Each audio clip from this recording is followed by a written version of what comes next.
You show up each day. You care about your work. You give everything you have. And then you release it completely. No attachment to outcomes, no fixation on results, no desperation for recognition. Can anyone truly live this way?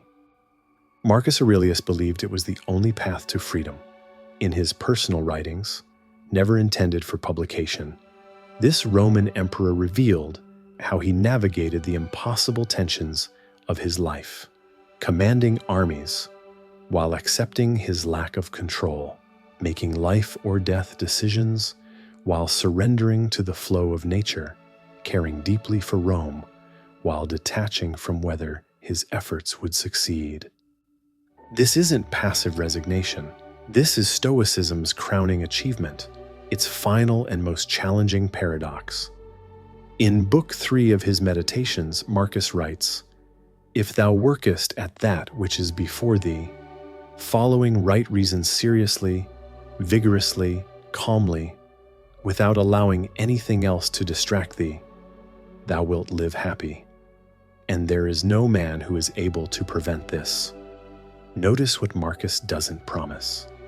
He doesn't say your actions will succeed, or that others will appreciate your efforts, or that your plans will unfold as intended. He promises only that you will live happy if you focus entirely on the quality of your actions rather than their reception. This is the core of the Stoic paradox. We must act with complete conviction while simultaneously releasing all attachment to what happens afterward. As emperor, Marcus regularly confronted this tension. Writing to himself, he notes, "Though thou shouldst be going to live 3,000 years, and as many times 10,000 years, still remember that no man loses any other life than this which he now lives, nor lives any other than this which he now loses." In these words, we discover a man who understands that we must engage fully with the present moment, the only place where action is possible, while accepting that the future remains forever beyond our control. The paradox becomes clearer when Marcus writes, "Do not act as if thou wert going to live 10,000 years. Death hangs over thee. While thou livest, while it is in thy power, be good." Here we see the emperor reminding himself of both urgency and detachment. Act with the seriousness of someone who knows time is limited. Release outcomes with the tranquility of someone who understands that results were never yours to command. For Marcus Aurelius, this philosophy wasn't theoretical. It was survival. From his battlefield tent on the northern frontier, facing Germanic tribes that threatened Rome's borders, he wrote, "The universe is transformation. Life is opinion." Consider what Marcus faced. Constant warfare at the empire's frontiers, the Antonine Plague, which killed millions, the betrayal of trusted generals like Avidius Cassius, personal loss and grief, the burden of following the beloved Emperor Antoninus Pius, the knowledge that his own son, Commodus, lacked the character to rule well.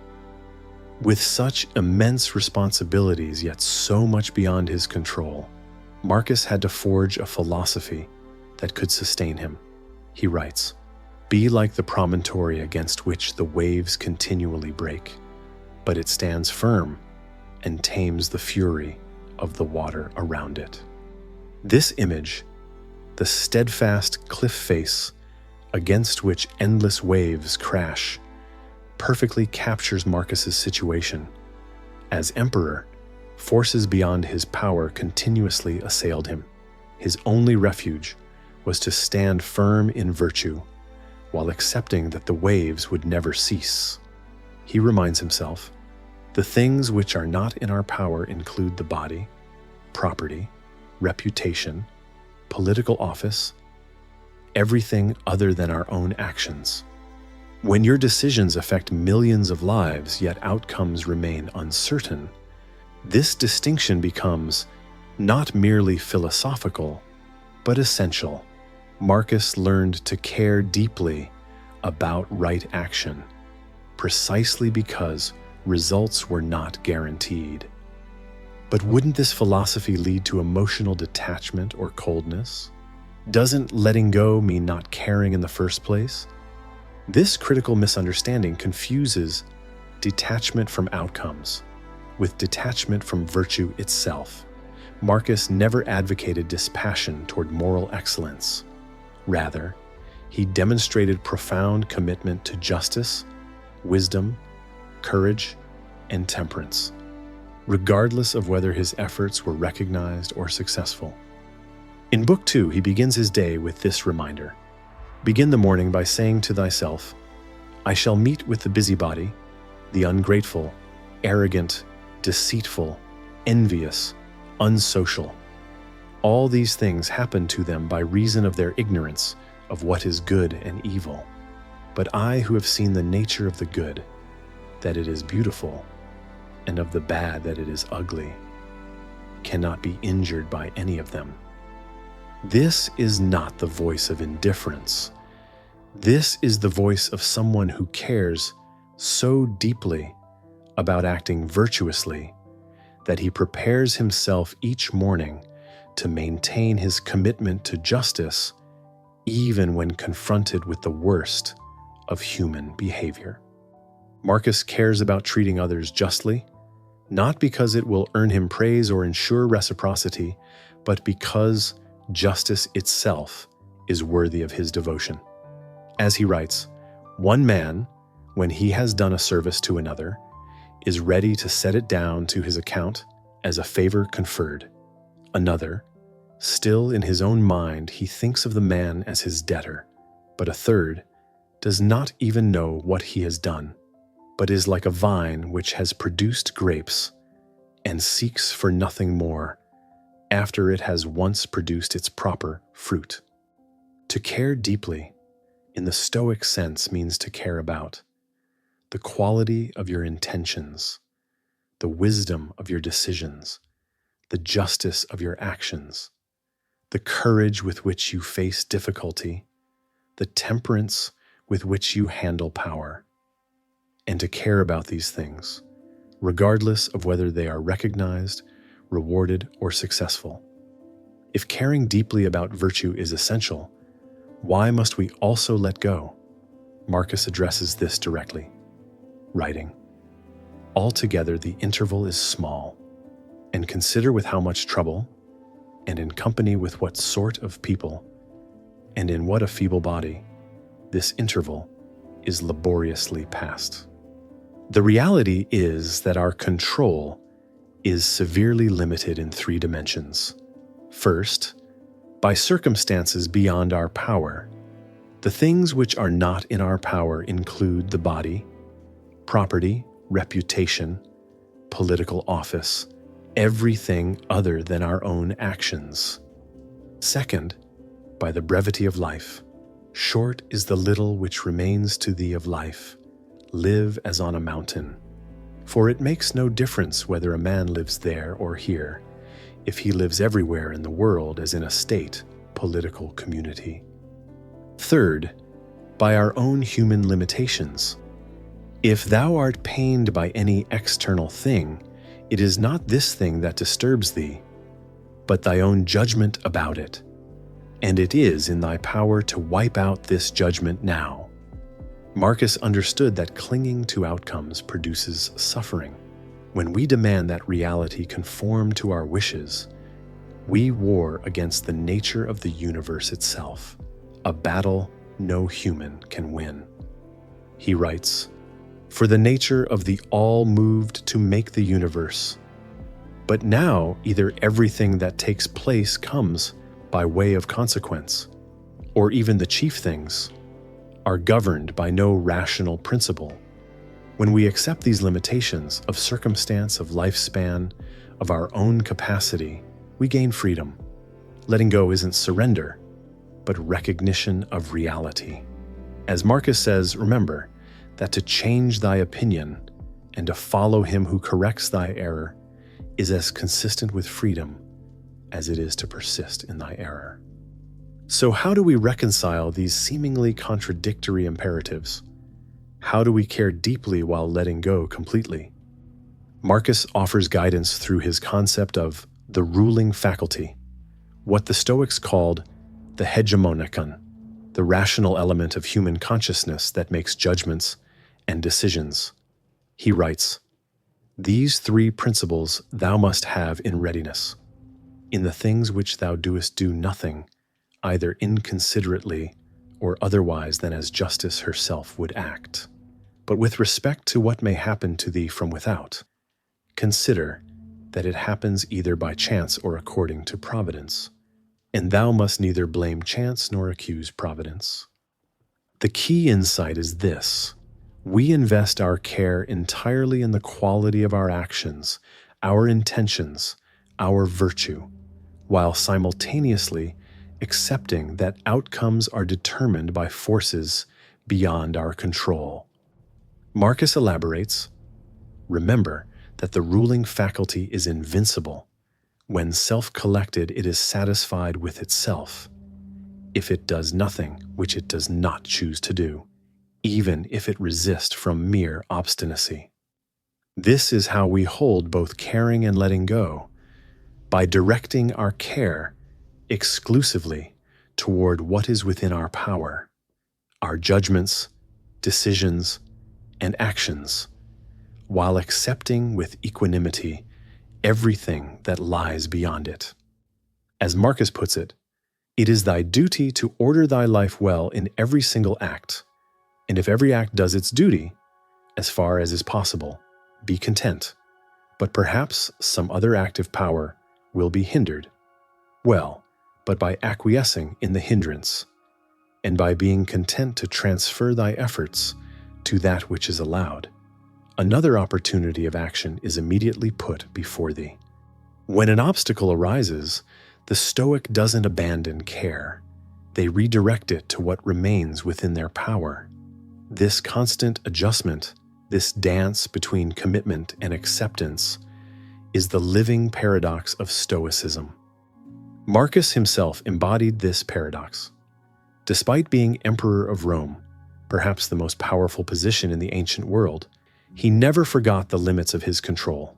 He writes, "Asia, Europe are corners of the universe, all the sea a drop in the universe, Athos a little clod of the universe, all the present time is a point in eternity. All things are little, changeable, perishable." From this perspective of cosmic humility, Marcus approached even the most important duties with both seriousness and detachment. He reminds himself, "Man, thou hast been a citizen in this great state. What difference does it make to thee whether for 5 years or only 3? For that which is conformable to the laws is just for all." In this remarkable passage, Marcus considers his own death. Like an actor who has played only 3 acts of a 5-act drama, he might feel his work unfinished. Yet he accepts that the length of the performance is not his to determine. His only concern is whether he played his part well. Even in contemplating the final letting go, death itself, Marcus maintained his commitment to virtue.